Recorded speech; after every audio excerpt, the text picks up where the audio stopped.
മുഖ്യമന്ത്രിയുടെ political secretary P ശശിക്കെതിരെ പാർട്ടിക്ക് പരാതി നൽകിയിട്ടില്ലെന്ന് പി വി അൻവർ MLA. പിന്നീട് പരാതി എഴുതി നൽകുമെന്നും അൻവർ മീഡിയയോട് പറഞ്ഞു. വിവരങ്ങൾ സാജിദ് അജ്മൽ നൽകും. സാജിദ്, ഇങ്ങനെയൊരു പരാതി ലഭിച്ചില്ല എന്ന് നേരത്തെ CPM സംസ്ഥാന സെക്രട്ടറി ഗോവിന്ദൻ മാസ്റ്റർ പറഞ്ഞിരുന്നു.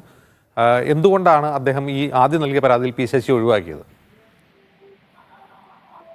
അജിൻസ്, ആദ്യം മുഖ്യമന്ത്രിക്കും അതുപോലെ തന്നെ പാർട്ടിയുടെ സംസ്ഥാന സെക്രട്ടറിക്കും നൽകിയ പരാതിയിൽ ഉദ്യോഗസ്ഥർക്കെതിരായ കാര്യങ്ങളാണ് പരാമർശിച്ചിരുന്നത്. പ്രത്യേകിച്ച് ADGP MR അജിത് കുമാറിനും അതുപോലെ തന്നെ മലപ്പുറം SP ആയിരുന്ന സുജിത് ദാസിനും എതിരെയുള്ള കാര്യങ്ങളാണ് ഉൾപ്പെടുത്തിയിരുന്നത്. പിന്നീട് ഈ പി ശശിക്കെതിരെയുള്ള ആരോപണങ്ങൾ തന്റെ പരാതികൾ എഴുതി നൽകും എന്ന് പറഞ്ഞിരുന്നു.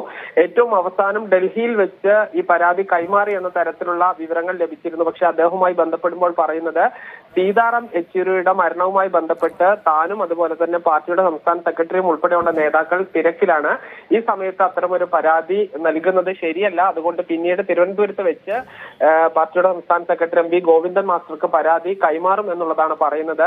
അദ്ദേഹം പി ശശി പാർട്ടി ഏൽപ്പിച്ച ഉത്തരവാദിത്തം നടപ്പിലാക്കിയില്ല, അതിൽ പൂർണ്ണ പരാജയമാണ്. അതോടൊപ്പം തന്നെ മുഖ്യമന്ത്രിക്ക് മുന്നിൽ ഒരു ബാരിക്കേഡായി നിൽക്കുന്നു. മുഖ്യമന്ത്രിക്ക് എത്തേണ്ട പല ഫയലുകളും എത്തുന്നില്ല. ഇന്റലിജൻസ് റിപ്പോർട്ട് അടക്കം പി ശശി പൂഴ്ത്തിവെച്ചു എന്നതടക്കമുള്ള പരാതികളാണ് ഉള്ളത്. ഇത് എഴുതി നൽകും എന്ന് അറിയിച്ചിട്ടുണ്ട്. എന്തായാലും നിലവിൽ പരാതി ഡൽഹിയിൽ വെച്ച് കൈമാറിയിട്ടില്ല, അത് പിന്നീട് കൈമാറുമെന്നാണ് അൻവർ അറിയിക്കുന്നത്. അജിൻ.